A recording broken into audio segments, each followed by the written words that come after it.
Hello everyone. आज हम लोग बात करेंगे बीएससी फाइनल में स्पेक्ट्रा पर, इलेक्ट्रॉनिक स्पेक्ट्रा पर। पूरा अगर हेडिंग का नाम लिखें तो हम लोग पढ़ने वाले हैं संक्रमण धातु संकुल में इलेक्ट्रॉनिक स्पेक्ट्रा इन ट्रांजिशन मेटल कॉम्प्लेक्स। क्या है ट्रांजिशन मेटल कॉम्प्लेक्स में स्पेक्ट्रा, थोड़ा सा हम लोग इस पर बात करते हैं। पहले हम लोग समझेंगे कि ये स्पेक्ट्रा का अध्ययन जो होता है वो जो ब्रांच ऑफ साइंस है वो कहलाता है स्पेक्ट्रोस्कोपी। और स्पेक्ट्रोस्कोपी में हम स्पेक्ट्रा के बारे में पढ़ते हैं। तो स्पेक्ट्रोस्कोपी क्या है पहले, फिर स्पेक्ट्रा क्या है उस पर बात करेंगे। तो जरा देखिए, मैं यहाँ पर लिखा हूँ spectroscopy is the study of spectra. Study of spectra ये बहुत कॉमन लैंग्वेज का डेफिनेशन है, लेकिन ये अच्छा क्लियर डेफिनेशन नहीं है। इसका जो ऑथेंटिक डेरिवेशन है वो होता है, हिंदी इंग्लिश दोनों के लिए मैं इंग्लिश में ही बता रहा हूँ कि स्टडी ऑफ इंटरेक्शन है ना। अब थोड़ा सा इसको क्लियर कर रहा हूँ। स्टडी ऑफ स्पेक्ट्रा बोले हैं, स्पेक्ट्रा की जगह हम लोग बोल देते हैं स्टडी ऑफ इंटरेक्शन बिटवीन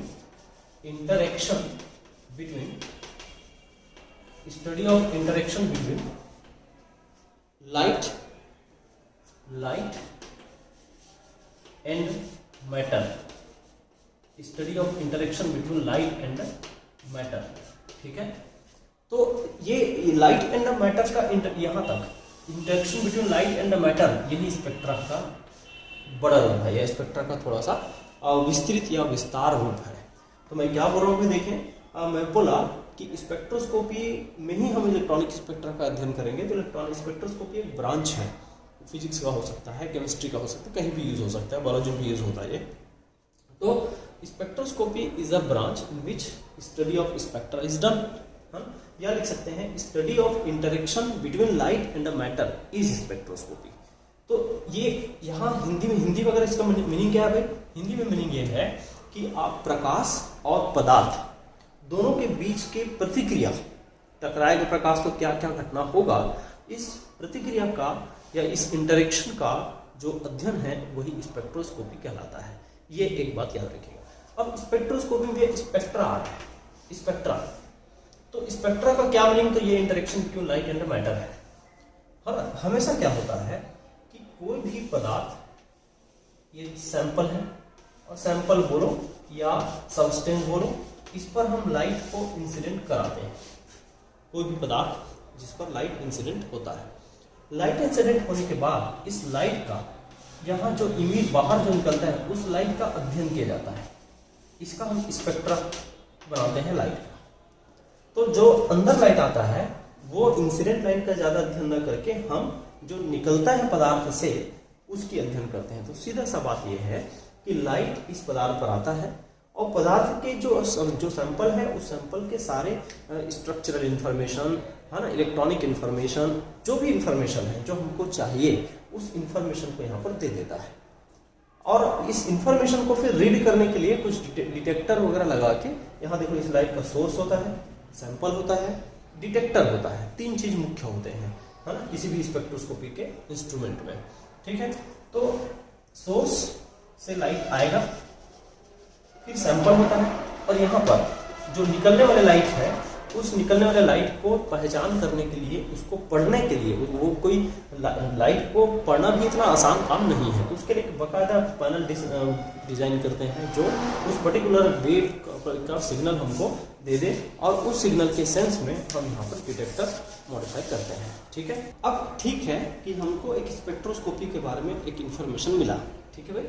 अब बात आती है कि स्पेक्ट्रा क्या है। तो स्पेक्ट्रा एक ग्राफ हो सकता है, स्पेक्ट्रा एक पिक्चराइजेशन हो सकता है, लाइट के धब्बे हो सकते हैं।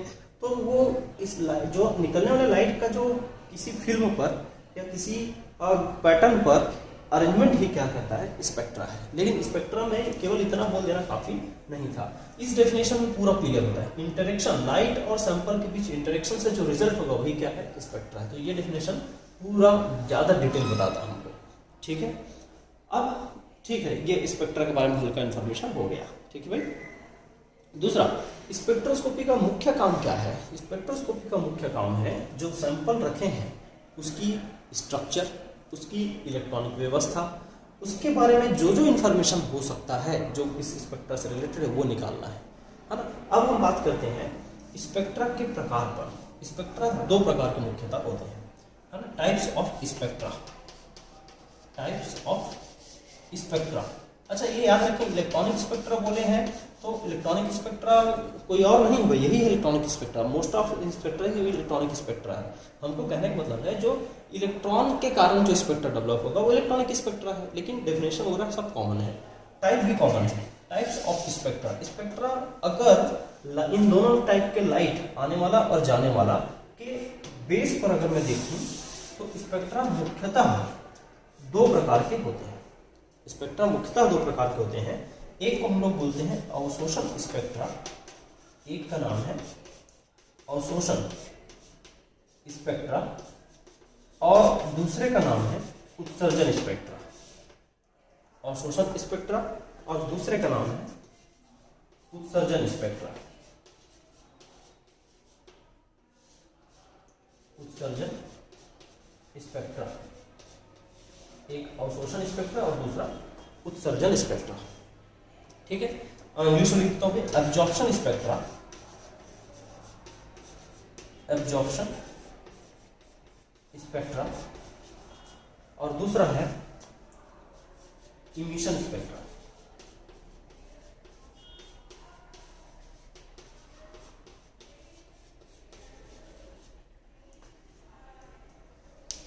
अवशोषण और उत्सर्जन, ठीक है भाई।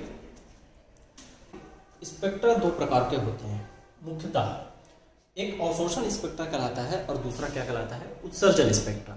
तो अवशोषण स्पेक्ट्रा और उत्सर्जन स्पेक्ट्रा का क्या मीनिंग है उसको थोड़ा सा समझिए।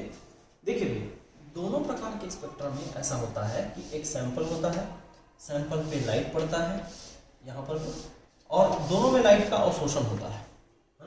ये सैंपल है, यहाँ पर भी वही होता है कि सैंपल होता है और सैंपल में लाइट दिया जाता है और यहाँ पर भी लाइट का अवशोषण होता है।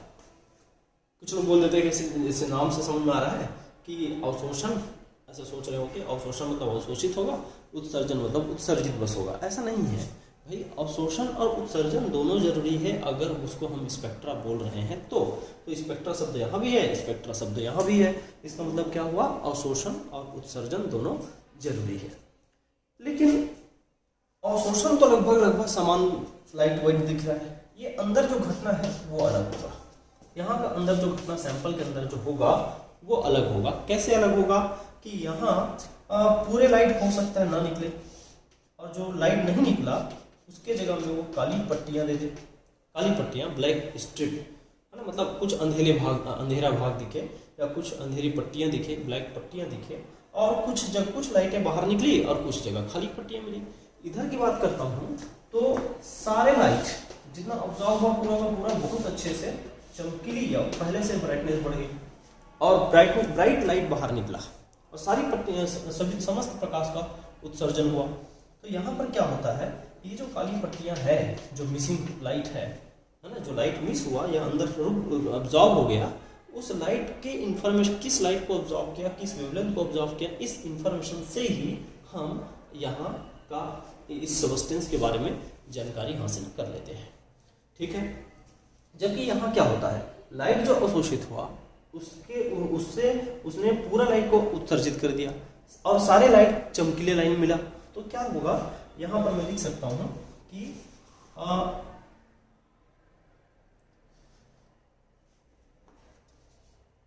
All lights are not emitted.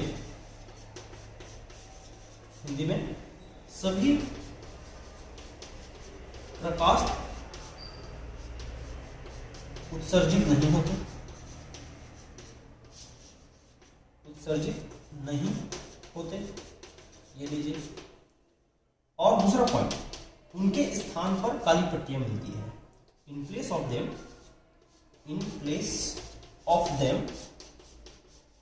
Black strips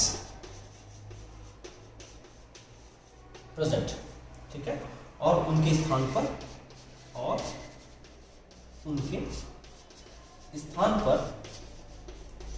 काली पट्टियां मिलती हैं, काली पट्टी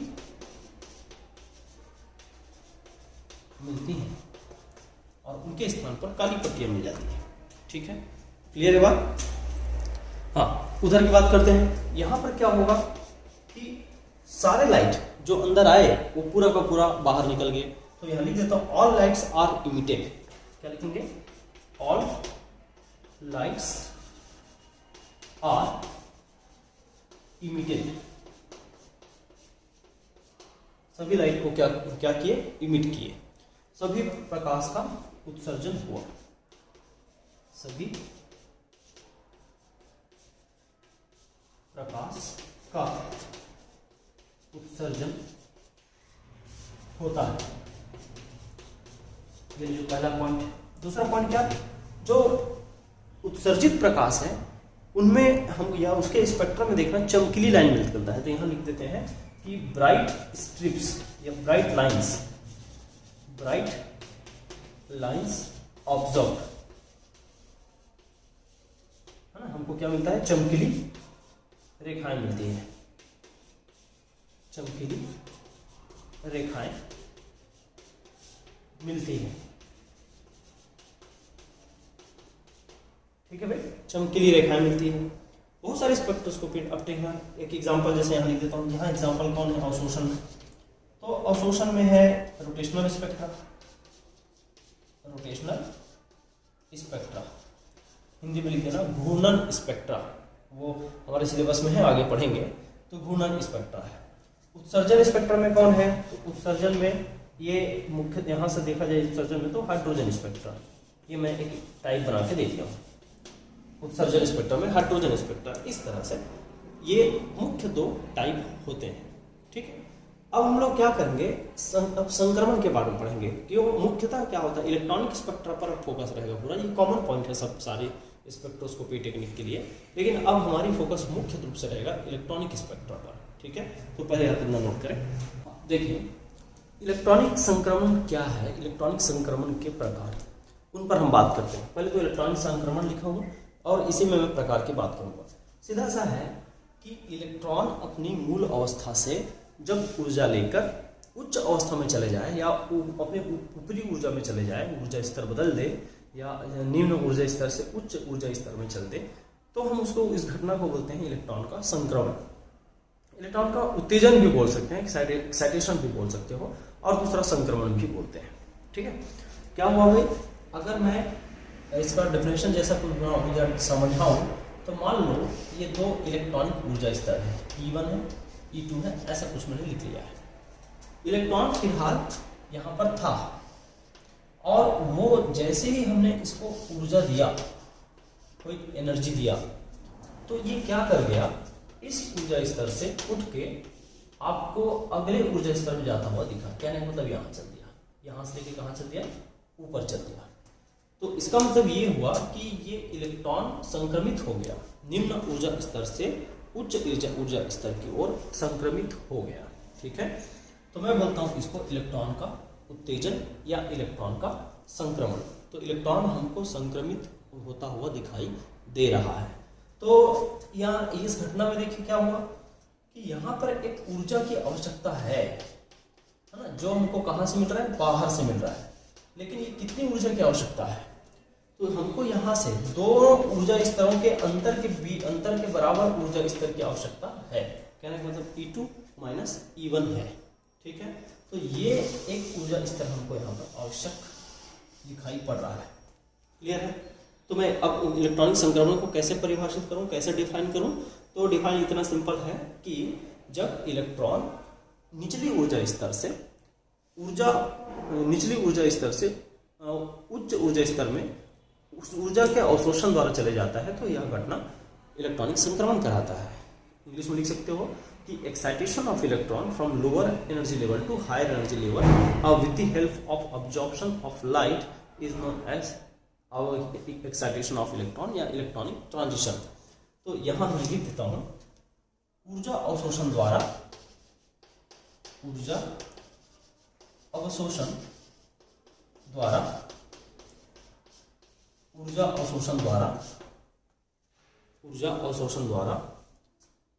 इलेक्ट्रॉन का निम्न ऊर्जा स्तर से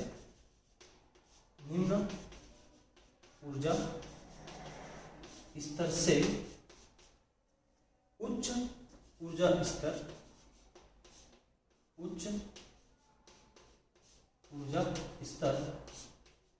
में संक्रमण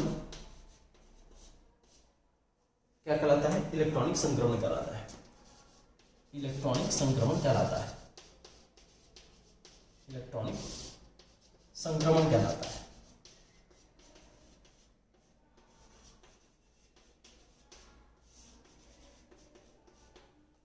क्या लिखा? ऊर्जा अवशोषण द्वारा इलेक्ट्रॉन का निम्न ऊर्जा स्तर से उच्च ऊर्जा स्तर में संक्रमण इलेक्ट्रॉनिक संक्रमण कहलाता है। तो यहां लिखेंगे excitation of electron from lower energy level to higher energy level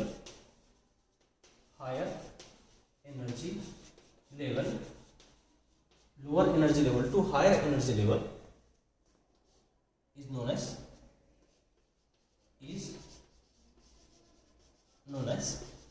electronic transition.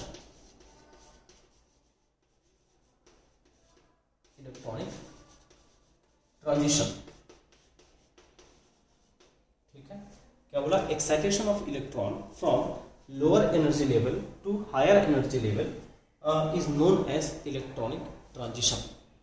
ठीक है, तो इलेक्ट्रॉनिक ट्रांजिशन का हमने एक डिफिनेशन दे दिया है, और ये क्या कहलाएगा? ये जो एनर्जी डिफरेंस है वो ट्रांजिशन एनर्जी, और ट्रांजिशन एनर्जी का जो डेफिनेशन क्या है? जहाँ जा रहा है वहाँ की एनर्जी माइनस जहाँ निचला लेवल जहाँ से इलेक्ट्रॉन एक्साइट होना है वहाँ की एनर्जी, दोनों की एनर्जी का डिफरेंस। ठीक है, अब इलेक्ट्रॉनिक ट्रांजिशन के प्रकार कितने होते हैं उनके बारे में बात करते हैं। तो इस प्रकार को मैं दो भाग में बांटूंगा।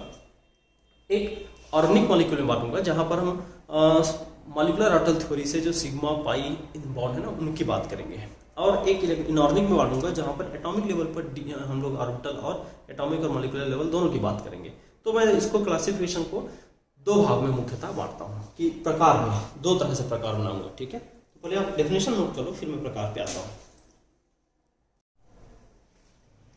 देखिए, इसमें पहले टाइप की बात करते हैं जिसमें हम ऑर्गेनिक मॉलिक्यूल्स में ये इलेक्ट्रॉनिक संक्रमण कितने प्रकार के होते हैं उनकी बात करने वाले हैं। तो मैंने क्या किया है, एक सामान्य ऑर्गेनिक कंपाउंड में सामान्य जो कार्बनिक यौगिक हैं उनमें जो ऑर्बिटल होते हैं अवेलेबल मॉलिक्यूलर ऑर्बिटल थ्योरी के अकॉर्डिंग, उसके मैं कुछ ऑर्बिटल्स को बना दिया हूँ। जैसे देखो इसमें ये दो बॉन्डिंग है, ये दो एंटी बॉन्डिंग है, और बीच में नॉन बॉन्डिंग रखा गया है। तो एक्चुअल में जो जितने भी ऑर्गेनिक कंपाउंड है उनमें मोस्टली सिग्मा और पाई यहाँ तक के बॉन्ड होते हैं। तो सिग्मा पाई और लोन पेयर बच जाते हैं कभी कभी, तो लोन पेयर को यहाँ नॉन बॉन्डिंग में रखते हैं। ठीक है, तो यहाँ देखो सिग्मा बॉन्डिंग होता है तो सिग्मा एंटी बॉन्डिंग होता है, सिग्मा पाई बॉन्डिंग होता है तो पाई एंटी बॉन्डिंग भी होता है, और एक नॉन बॉन्डिंग अकेला होता है। तो ऐसा हमेशा इसी ऊर्जा क्रम में ऑर्गेनिक मॉलिक्यूल में मॉलिक्यूलर ऑर्बिटल एग्जिस्ट करता है। ये भी याद रखना, सिग्मा बॉन्ड और पाई बॉन्ड जानते हैं ना, बिल्कुल वही है सिग्मा बॉन्ड पाई बॉन्ड, और इसको नॉन बॉन्डिंग बोलते हैं, अनाबंधी इलेक्ट्रॉन जिसको हम लोन पेयर बोलते हैं। तो सिग्मा बॉन्डिंग मॉलिक्यूलर ऑर्बिटल है, पाई बॉन्डिंग मॉलिक्यूलर ऑर्बिटल है, नॉन बॉन्डिंग मॉलिक्यूलर ऑर्बिटल, ये पाई एंटी बॉन्डिंग मॉलिक्यूलर ऑर्बिटल, और ये sigma anti bonding. Bonding anti bonding समझते हैं अब, बंधी और प्रतिबंधी है ना। तो अब ऐसे ऊर्जा स्तर यही रखना, हमेशा यही होता है। अब देखिए इसमें संक्रमण के प्रकार बताता हूँ। एक सबसे जो कॉमन है, यहाँ से शुरू करता हूँ, ये लीजिए N टू पाई स्टार एक कॉमन, फिर दूसरा कॉमन है पाई टू पाई स्टार। ठीक है, फिर यहां से और देखेंगे N टू पाई स्टार हो गया, पाई टू पाई स्टार हो गया, और N टू एक सिग्मा स्टार भी होता है, ये लीजिए। और लास्ट में देखूं तो ये sigma to sigma star, N to sigma star भी लिखा हुआ है। ठीक है, हाँ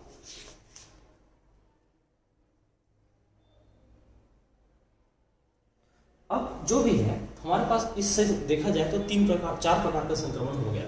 पहला हम लोग बात करते हैं छोटे वाले, पहले बात करते हैं N टू पाई स्टार। दूसरा आता है नाम N टू, दूसरा मैं पाई टू पाई स्टार कर लेता हूं, पाई टू पाई स्टार। तीसरा N2 सिग्मा स्टार, चौथा देखें तो सिग्मा 2 सिग्मा स्टार। इस तरह से मैंने 4 इलेक्ट्रॉनिक ट्रांजिशन, इलेक्ट्रॉनिक संक्रमण को लिस्टिंग किया है। अब देखें N2 सिग्मा स्टार में sigma 2 pi to pi star, N2 sigma N2 pi star है ऊपर वाला, फिर पाई टू पाई स्टार, फिर N2 सिग्मा स्टार, फिर सिग्मा 2 सिग्मा स्टार है। अब N2 सिग्मा स्टार में देखें ये संक्रमण उन मॉलिक्यूल से मिलता है जहां पर अनपेयर इलेक्ट्रॉन होते हैं या लोन पेयर होते हैं और पाई बॉन्डिंग होता है, ताकि पाई बॉन्डिंग होगा तो पाई एंटी बॉन्डिंग भी मौजूद होगा। ये हमेशा पेयर में रहते हैं, ये है तो ये यूनिटी, ये है तब यह है, ये दोनों हमेशा साथ में, ये दोनों हमेशा साथ में होता है। ठीक है, तो इसमें जैसे कि एक आध एग्जाम्पल देखिए, जैसे कार्बोनिल मॉलिक्यूल है, आप जानते हैं कार्बोनिल में पाई बॉन्ड भी है और एक लोन पेयर भी रहता है। तो लोन पेयर एक्चुअल में N है और वो जो पाई स्टार क्या है, इसका जो एंटी बॉन्डिंग है वो पाई बॉन्डिंग का एंटी बॉन्डिंग है वो। तो ऐसे मॉलिक्यूल जिसमें लोन पेयर भी हो, एकाकी इलेक्ट्रॉन युग्म भी हो और पाई बंध भी हो, उसमें ये मिलता है।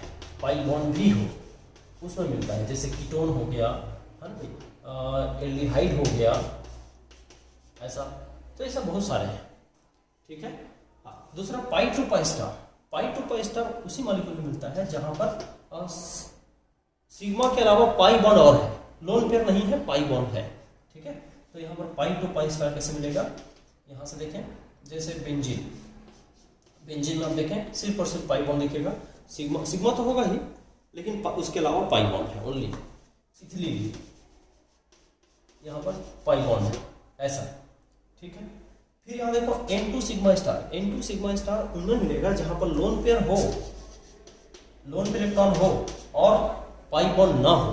क्यों लोन पेयर इलेक्ट्रॉन हो, पाई बॉन्ड ना हो, देखो कैसे बात करो अभी, और पाई बॉन्ड हो भी तो वो दूर हो, कंजुगेशन ना हो। जैसे देखो CH3OH, यहाँ पर देखिए ये लोन पेयर है, CH3OH यहाँ पर लोन पेयर है, तो ये लोन पेयर बस है और सिग्मा बॉन्ड तो है ही, तो सिग्मा बॉन्ड तो है, लोन पेयर भी है, तो लोन पेयर सिग्मा बॉन्ड के साथ इंटरेक्शन में रहेगा।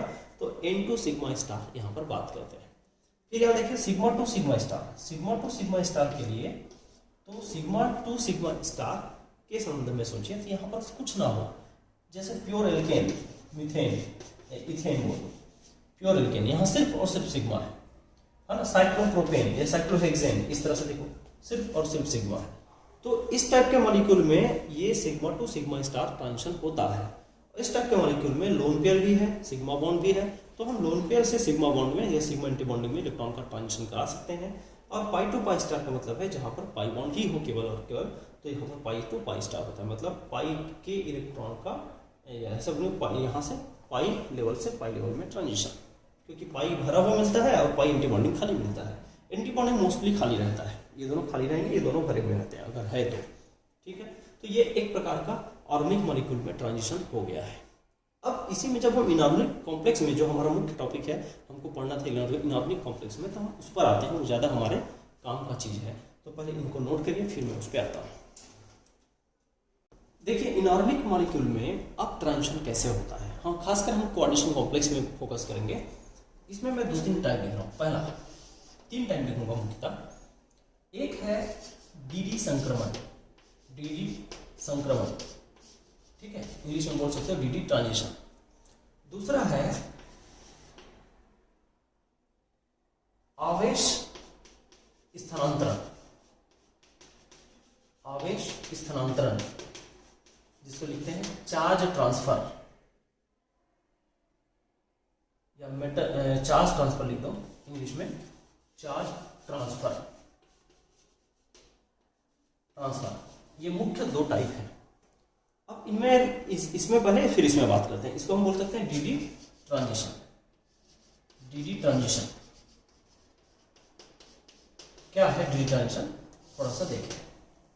DD ट्रांजिशन को कैसे समझेंगे, तो हम पहले DD ट्रांजिशन की ही बात कर रहे हैं, पहले हम DD ट्रांजिशन की बात करेंगे। जरा देखें, DD ट्रांजिशन को हम ऐसा समझते हैं कि DD ट्रांजिशन का मतलब क्या हुआ कि कोई भी मेटल, खासकर वो टेट्राहेड्रल हो, ऑक्टाहेड्रल हो, या ऐसा जो स्प्लिट होता हो, और मोस्टली सब स्प्लिट होते हैं, है ना। वो छोटे साइज को छोड़ के, लीनियर को छोड़ के टेट्राहेड्रल से स्प्लिटिंग शुरू हो जाता है। टेट्राहेड्रल, ऑक्टाहेड्रल, टेट्रागोनल, स्क्वार्पिन, सब में डी ऑर्बिटल टूटता है। हम स्प्लिटिंग ऑफ डी ऑर्बिटल पिछले यूनिट में पढ़े हैं। तो डी ऑर्बिटल टूटता है तो क्या होता है, जैसे मैं ऑक्टाहेड्रल को बताता हूँ। ऑक्टाहेड्रल स्प्लिटिंग देखें, 3 बॉक्स इस तरह से टूटता है, 2 बॉक्स इस तरह से बनता है, 3 बॉक्स नीचे और 2 बॉक्स ऊपर, इस तरह से जो बॉक्स हैं उनका अरेंजमेंट होता है। क्लियर है। फिर उसके बाद देखें, हम इनके बीचों बीच एक लेवल बना देते हैं, और लेवल बनाने के बाद देखेंगे कि इस बॉक्स में से, ये जो बॉक्स है इसको हम लोग ऑक्टाहेड्रल T2G नाम दे देते हैं, और यहाँ पर EG नाम दे देते हैं। तो डी ट्रांजिशन किसको बोलते हैं, ये भी डी ऑर्बिटल है, ये टूटा है वो भी डी ऑर्बिटल है, ये भी डी ऑर्बिटल का एक भाग है। तो देखा जाए तो ये डी ऑर्बिटल के ही 2 लेवल बन गए हैं। अब क्या होगा, बाहर से ऊर्जा लिया, कौन सी ऊर्जा, hν, और hν ऊर्जा लेने के बाद ये ट्रांजिशन शो किया ऊपर इस तरह से। तो यहां से लेके इलेक्ट्रॉन का ऊपर ट्रांजिशन, है ना, यहां से इन बॉक्स में से इलेक्ट्रॉन का लेके ऊपर ट्रांजिशन डी ट्रांजिशन कहलाता है। डी ट्रांजिशन के लिए जरूरी क्या है, ऑर्बिटल का स्प्लिट होना, और वो होता है सब में। और दूसरा जरूरी क्या है, यहाँ कम से कम एक इलेक्ट्रॉन तो हो नीचे में, और ऊपर कम से कम एक जगह खाली हो। कितने जगह में से, यहाँ पर 4 जगह है, 4 मतलब 1 2 3 4, मतलब यहाँ 4 इलेक्ट्रॉन भरे जाते हैं। यहाँ 6 में से एक कोई भी एक जगह इलेक्ट्रॉन हो, यहाँ 4 में से कोई भी एक जगह खाली हो, तो फिर यहाँ से यहाँ इलेक्ट्रॉन का संक्रमण ऊर्जा लेके कर सकता है। तो इसी को बोलते हैं डी संक्रमण। क्लियर है। बाद में एक फेमस क्वेश्चन है, एक रूल आएगा, लैपोटे सिलेक्शन रूल। तो हम लोग एक सेंटेंस में लिख दे रहा हूँ, क्योंकि इंपॉर्टेंट इसलिए लिख दे रहा हूँ, फिर जब सिलेक्शन रूल आएगा तो बात कर लेंगे इस पर। डी संक्रमण एक नियम आता है, लैपोटे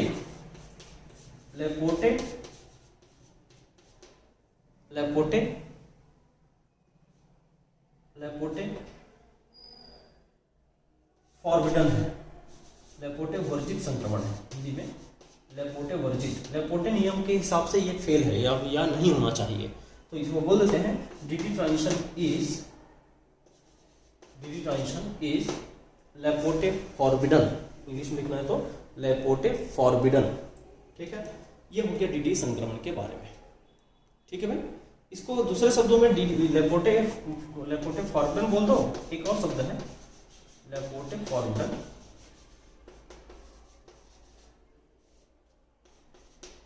और दूसरा बोल देते हैं स्पिन अलाउड। ये भी एक सिलेक्शन बोलते हैं, स्पिन अलाउड, स्पिन अनुमत, चक्रण अनुमत है। चक्रण क्या है, अनुमत है, चक्रण अनुमत संक्रमण है। तो इस तरह से डी संक्रमण को हम परिभाषित कर सकते हैं। क्लियर इतना। हाँ, दूसरा जो बात है चार्ज ट्रांसफर स्पेक्ट्रा का, वहां पर आते हैं। तो पहले इतने को लिखिए, फिर हम बात करते हैं। देखिए, अब दूसरे टाइप में चलते हैं, जिसका नाम हमने लिखा था आवेश स्थानांतरण, या इंग्लिश में चार्ज ट्रांसफर। इसको कई बार स्पेक्ट्रा के सेंस में आवेश स्थानांतरण इससे जो स्पेक्ट्रम मिलता है उसको चार्ज ट्रांसफर स्पेक्ट्रा भी कहा जाता है। कहने मतलब आवेश स्थानांतरण स्पेक्ट्रा भी कहा जाता है। जैसे अब इसमें टाइप देखो पहले, एक होता है metal to ligand charge transfer. देखिए MLCT, इसका मतलब है मेटल पहले फिर लिगेंड चार्ज ट्रांसफर। दूसरा होता है उल्टा LMCT, इसका मतलब होता है लिगेंड फिर मेटल चार्ज ट्रांसफर। और एक और एक बिल्कुल अलग लिख रहा हूं,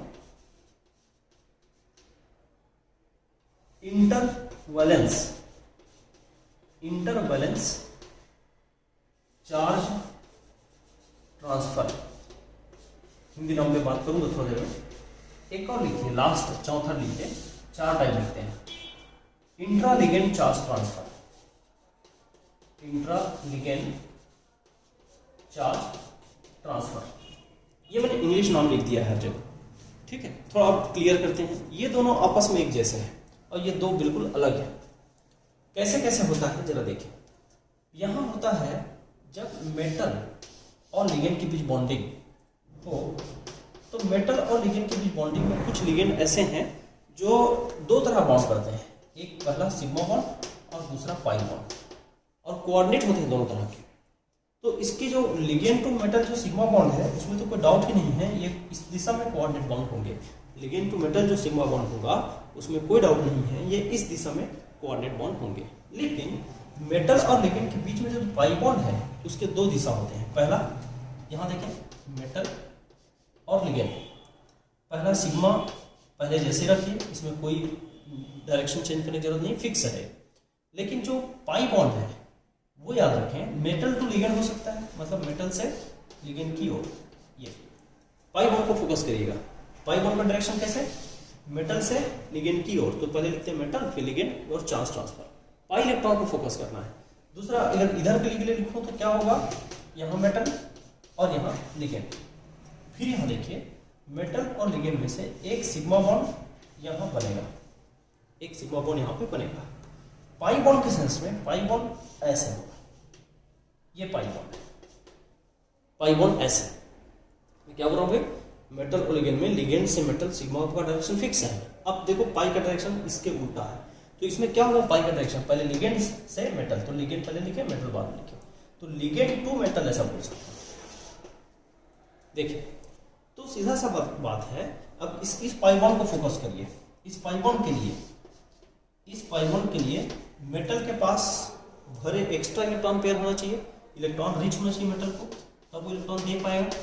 इलेक्ट्रॉन रिच होना चाहिए, अधिक इलेक्ट्रॉन होना चाहिए, और लिगेंड के पास इस इलेक्ट्रॉन को लेने के लिए वैकेंट ऑर्बिटल होना चाहिए।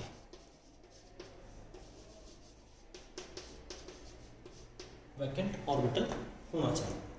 इधर वैसे ही यहाँ पर लिगेंड के पास एक्स्ट्रा इलेक्ट्रॉन पेयर होना चाहिए, इलेक्ट्रॉन रिच होना चाहिए, और मेटल के पास यहाँ खाली ऑर्बिटल होना चाहिए, वैकेंट ऑर्बिटल, वैकेंट ऑर्बिटल होना चाहिए। ठीक है बात। तो ये दो चीजें काफी जरूरी हैं। अब इसका हम लोग जब डिटेल जाएंगे तो काफी ये अच्छे से खासा डिटेल में हमको पढ़ना पड़ेगा। तो पहले मैंने जो बोला है उनको शब्दों में जरूर लिखना है, इसको लिखने के बाद शब्दों में जरूर लिखना। कैसे, एक है धातु से लिगेंड का आवेश स्थानांतरण, एक है लिगेंड से धातु का आवेश स्थानांतरण। फिर यहाँ बता देना पाई बॉन्ड, यह पाई बॉन्ड के कारण होता है, और पाई बॉन्ड जब मेटल से लिगेंड की ओर कोऑर्डिनेट बॉन्ड बनाता है या उपसंयोजी बंध बनाता है तब यह केस आता है। इसके लिए धातु को इलेक्ट्रॉन धनी होना चाहिए और लिगेंड को इलेक्ट्रॉन ऋणी या खाली ऑर्बिटल के साथ होना चाहिए। इसमें जस्ट उल्टा लिख देना, कर लेंगे काम। इंटरवैलेंस चार्ज ट्रांसफर, कभी कभी कुछ कॉम्प्लेक्स, जैसे देखो मैं एग्जांपल बता रहा हूँ, Fe3 है ना, और यहाँ पर Fe यहाँ 4 लिखता हूँ, Fe4 और FeCN6 ऐसा, और यहाँ पर 3।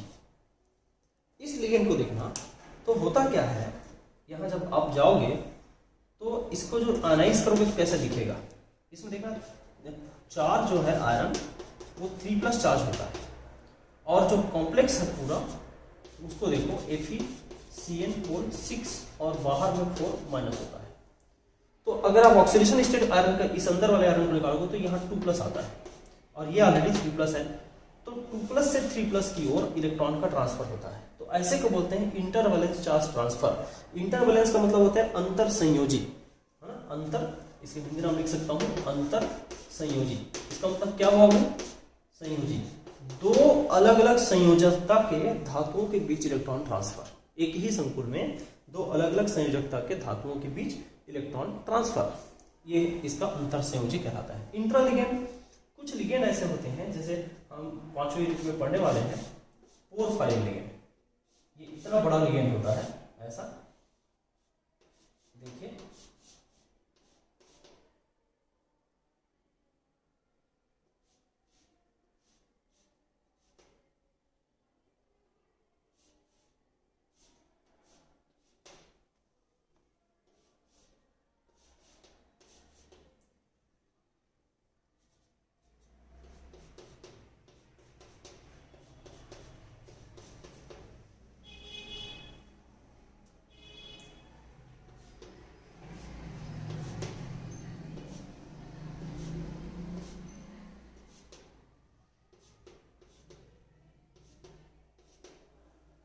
ये देखिए, ये कहलाता है पोरफायरिन लिगेंड। क्या कहलाएगा? Porphyrin ligand. Porphyrin ligand, porphyrin ligand में इतना बड़ा कॉम्प्लेक्स, यहाँ पर कुछ लिगेंड मेटल वगैरह होगा तो ये पोरफायरिन कॉम्प्लेक्स बन जाएगा। तो पोरफायरिन कॉम्प्लेक्स में क्या होता है, लिगेंड के अंदर ही पाई से पाई ट्रांजिशन हो जाता है, क्योंकि लिगेंड एक मैक्रोसाइक्लिक पाई बॉन्डेड सिस्टम है। तो इसमें पाई बॉन्डिंग भी होता है, पाई एंटी बॉन्डिंग भी होता है। तो पाई से पाई स्टार यहाँ पर संक्रमण हो जाता है, किसमें? इस टाइप के लिगेंड में। तो हम इसको बोल देते हैं इंट्रा लिगेंड चार्ज ट्रांसफर। ठीक है, इंट्रा लिगेंड चार्ज ट्रांसफर। तो ये इस प्रकार के ट्रांजिशन को आपको बनाना है। इलेक्ट्रॉनिक संक्रमण यहाँ पर मैं फिनिश कर रहा हूँ, आज के लिए इतना। फिर अगले क्लास में हम लोग आगे बढ़ेंगे, इससे कुछ नियम और कुछ और बेसिक चीज़ें हैं इलेक्ट्रॉनिक स्पेक्ट्रा के बारे में, उनकी बात करेंगे। कुछ सिलेक्शन रूल बात हो जाएगी, है ना। तो पहले आप इतना नोट करें, आज इतना रखें आप।